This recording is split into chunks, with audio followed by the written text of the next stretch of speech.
Hey guys, welcome to the help screen, and this is how to remove a credit or debit card on iPhone. So guys, today I'm gonna show you a step-by-step guide, so just follow along. So guys, in order for you to do that, first thing that you will do is go to your settings, and on your settings on the top you will see your profile or your Apple ID or your iCloud. So just tap on that. And then from there, guys, you will see their payment and shipping. So tap on payment and shipping.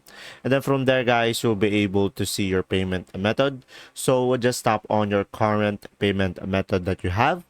And then from there, guys, you will see a button, remove payment method. So just tap on that.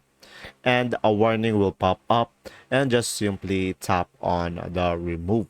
And then from there, guys, you'll be able to remove your credit card on your iPhone. And there you go. If this video was helpful, please like and subscribe, and thanks for watching. See ya.